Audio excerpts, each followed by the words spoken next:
Emma hesitated at the front door of the old Victorian house, her hand trembling as she reached for the brass knocker. The paint was peeling, and the windows seemed to stare at her like empty eyes. She had sworn she would never return to this place, but desperation had brought her back. "Mom, I don't like it here," whispered 7-year-old Lily, clutching her mother's hand tightly. The little girl's voice echoed in the quiet street, and Emma felt a chill run down her spine despite the warm afternoon sun. "It's okay, sweetheart. We're just here to get some of Grandma's things," Emma said, forcing a smile she didn't feel. She pulled out the old iron key her mother had left her and inserted it into the lock. The door groaned open, revealing a dark hallway that smelled of dust and something else. Something Emma couldn't quite identify, but that made her stomach turn. 3 months ago, Emma's mother, Margaret, had died suddenly in this house. The official cause was a heart attack, but Emma had always suspected there was more to the story. Her mother had become increasingly paranoid in her final weeks, calling Emma at odd hours, whispering about voices in the walls and shadows that moved when she wasn't looking. "Emma, you need to stay away from the house," Margaret had said during their last phone call, her voice barely audible. "Something is wrong here. Something has always been wrong here. I should have told you years ago, but I was afraid." "Mom, you're not making sense. Let me come over and we'll talk," Emma had replied, worried about her mother's mental state. "No, don't come here. Promise me you'll never bring Lily here. The house it feeds on." The line had gone dead. 2 days later, Margaret was found deceased in the upstairs bedroom. Now, standing in the entrance hall, Emma wished she had listened, but she needed to retrieve her mother's will and some family documents. The lawyer had been insistent, and Emma couldn't afford to hire someone else to do it. "Stay close to me," Emma instructed Lily as they entered. The floorboards creaked beneath their feet, and somewhere in the house, a door slammed shut, making them both jump. "That was just the wind," Emma said, though there was no breeze. The air inside was still and heavy, pressing against them like an invisible weight. They made their way through the living room, where dust motes danced in the thin streams of light that penetrated the heavy curtains. Family photos lined the mantelpiece, but Emma noticed something odd. In every picture, there was a blur in the background, a dark shape that seemed to hover behind the smiling faces. She had never noticed it before. "So, Mommy, who's that man?" Lily asked, pointing to a corner of the room. Emma's blood ran cold. "What man, honey? There's no one there." "The tall man in the black coat. He's looking at us," Lily said matter-of-factly, still pointing at the empty corner. Emma grabbed Lily's hand and pulled her toward the stairs. "Let's hurry and get what we came for." As they climbed the stairs, Emma felt as though unseen eyes were watching their every move. The temperature seemed to drop with each step, and their breath began to fog in the air. This didn't make sense. It was summer outside. "I'm cold, Mommy," Lily whimpered.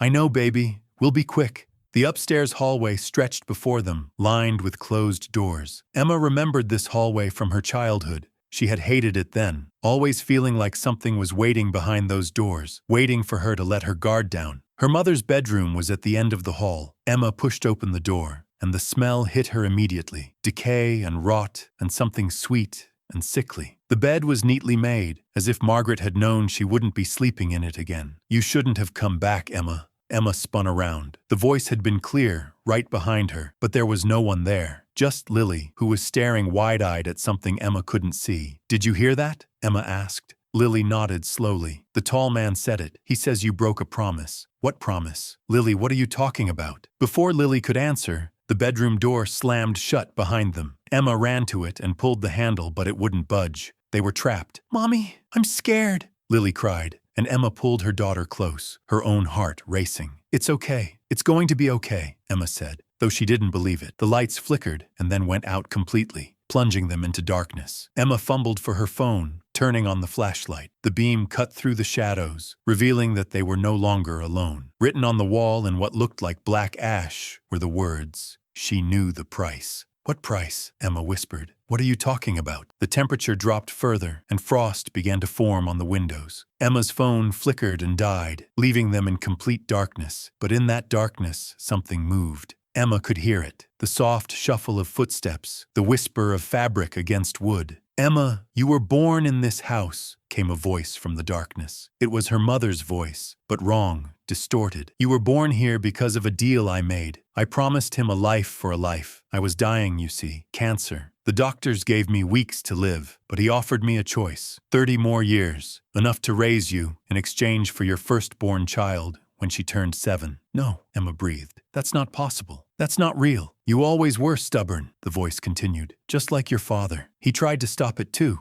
That's why he left us. He couldn't bear to watch what was coming. Emma's mind reeled. Her father had disappeared when she was 5. Her mother always said he had abandoned them. But what if there was another reason? I thought I could change it, Margaret's voice said. I thought if I kept you away from the house, if I never let you bring Lily here, maybe the deal would be void. But deals like this don't expire, Emma, and I'm so sorry. The darkness seemed to press closer, suffocating them. Lily was crying now, and Emma held her tighter, her mind racing for a way out. There has to be another way, Emma shouted into the darkness. Take me instead. She's just a child. Silence. Then, a different voice, deep and cold. The deal was specific. The firstborn of Margaret's firstborn. That is the price. I won't let you have her, Emma said, her voice shaking but determined. You have no choice. But Emma did have a choice. In that moment, with her daughter's life hanging in the balance, she remembered something her mother had told her once, in what Emma had thought was a fever dream after Margaret's death. Margaret had appeared at the foot of Emma's bed and whispered,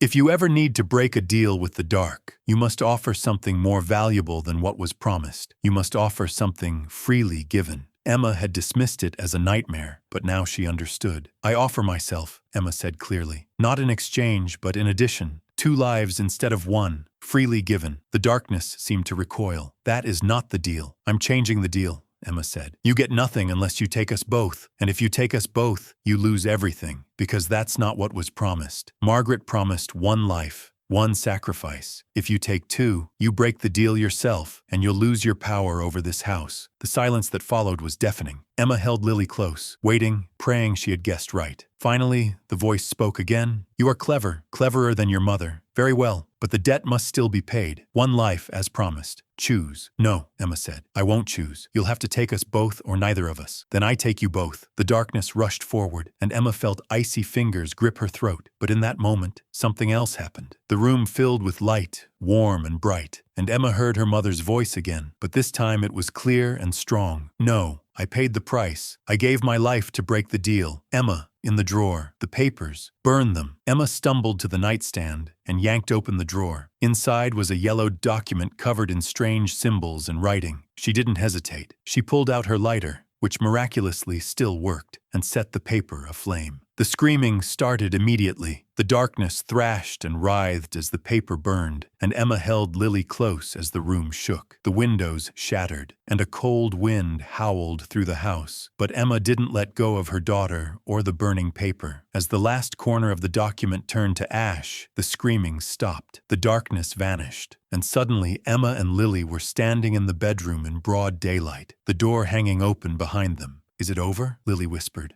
Emma looked around. The oppressive feeling was gone. The temperature was normal. Through the broken windows, she could hear birds singing. Yes, baby, it's over. They left the house that day and never returned. Emma had the property demolished the following week, and on the site where the house once stood, she planted a garden. White roses for her mother, red roses for protection, and in the center, a small stone that read, "Here ends a promise. Here begins freedom." But sometimes, on quiet nights, Emma would wake up and think she heard her mother's voice on the wind, whispering a warning, or maybe just saying goodbye. And in those moments, she would check on Lily, sleeping peacefully in her bed, and she would remember that some prices are worth paying and some deals are meant to be broken. 5 years later, Emma stood at the edge of the garden, now 12-year-old Lily beside her. They came here every year on the anniversary of that terrible day. Mom, do you ever regret it, coming to the house? Lily asked. Emma considered the question. No, if we hadn't gone, we would have spent our whole lives running. Your grandmother gave us the tools to be free. We just had to be brave enough to use them. I don't remember much from that day, Lily admitted. Sometimes I think I dreamed it. Maybe that's for the best, Emma said, putting her arm around her daughter. But Emma remembered everything. She remembered the cold, the darkness, the voice promising to take her child, and she remembered the moment she chose to fight back, to refuse the terms of a deal made before she was born. Do you think other people make deals like that? Lily asked suddenly. Emma looked down at her daughter, surprised by the question. What makes you ask that? I don't know. Sometimes at school, I see kids who look sad or scared, and I wonder if maybe they're trapped in something too, something they don't know how to get out of. Emma's heart swelled with pride. Her daughter had inherited not just Margaret's determination, but also her compassion. Maybe some of them are, Emma said carefully. But you know what I learned? The most powerful thing we have is choice. We can't control what others do to us or what deals they make, but we can always choose how we respond. We can choose to fight back, like you did, Lily said, like I did, like your grandmother did too in the end. They stood in silence for a moment, watching the roses sway in the breeze. The garden was beautiful now, a stark contrast to the dark house that once stood there. Mom, Lily said quietly, I heard something else that day, something I never told you. Emma felt a chill despite the warm sun. What did you hear? When the darkness was trying to take us, I heard Grandma. She said she loved us, and she said to tell you that she was sorry, but she was also proud, because you were stronger than she ever was. Tears filled Emma's eyes. She said that? Lily nodded, and she said one more thing. She said that the women in our family, we're survivors. We've always been survivors. And now, because of what you did, we can be more than that. We can be free. Emma pulled Lily close, and they stood there together in the garden. 2 generations removed from a curse that had haunted their family for who knows how long. Margaret had made a terrible choice, born of desperation and fear. But she had also given them the means to escape. Come on, Emma said finally. Let's go home. As they walked away from the garden, neither of them noticed the single white rose that had bloomed overnight, growing from a spot where no rose bush had been planted. And neither of them saw it wither and die as soon as they turned their backs, turning black and crumbling to dust. Some debts once paid, stay paid, but some shadows never fully disappear. They just wait,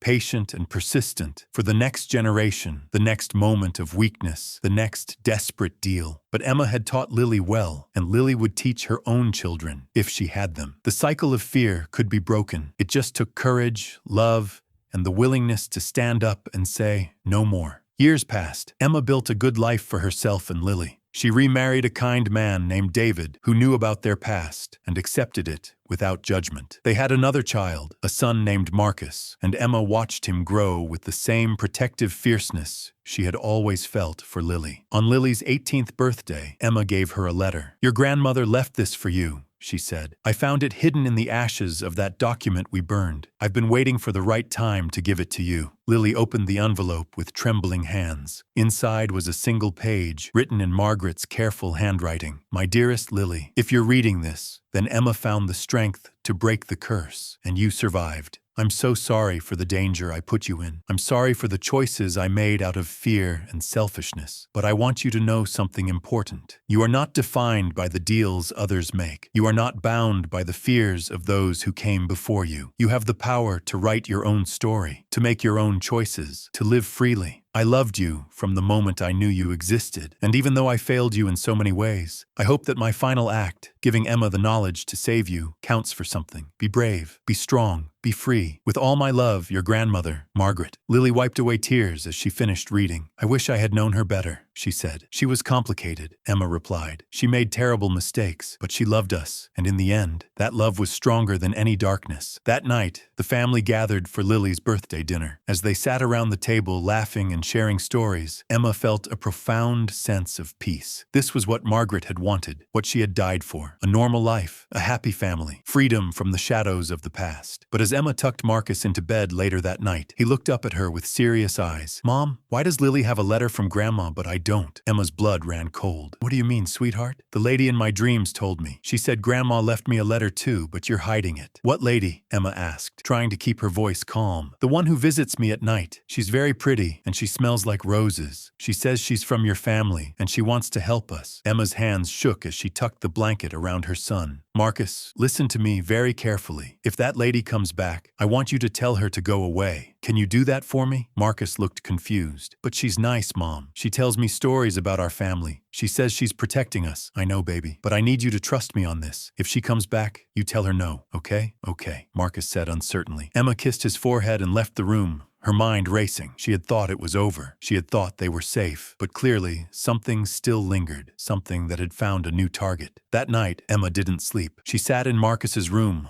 watching over him. And when the temperature dropped and she smelled roses, she was ready. Show yourself, she whispered into the darkness. A figure materialized at the foot of Marcus's bed. It looked like Margaret, but Emma knew better. This wasn't her mother. What do you want? Emma demanded. The figure smiled. To finish what was started. Your mother tried to cheat. You tried to break the deal, but the debt remains. One life from this bloodline. That was the promise, and I will collect. You'll have to go through me first, Emma said, standing between the figure and her sleeping son. I can wait wait, the figure said. I have all the time in the world. Your children will grow. They'll have children of their own. And one day, one of them will be weak enough, scared enough, desperate enough to make a deal. That's all I need. Just one moment of weakness. Then you'll be waiting forever, Emma said. Because I'll tell them. I'll warn them. Every generation will know what you are and how to fight you. The figure's smile faded. You can't watch them all. You can't protect them forever. Maybe not, Emma agreed. But I can teach them how to protect themselves, and that's something you can never take away. The figure stared at her for a long moment, then began to fade. This isn't over, it whispered. No, Emma replied. But neither am I. The room warmed, and the smell of roses dissipated. Marcus stirred but didn't wake. Emma sat back down in her chair and resumed her vigil. In the morning, she called a family meeting. David, Lily, and even Marcus gathered in the living room, and Emma told them everything. The history, the curse, the ongoing threat. I need you all to understand, she said. This thing, whatever it is, it preys on desperation. It offers solutions that seem too good to be true because they are. If any of you ever feel tempted to make a deal, to bargain for something you want, I need you to remember, the price is never worth it. There's always another way.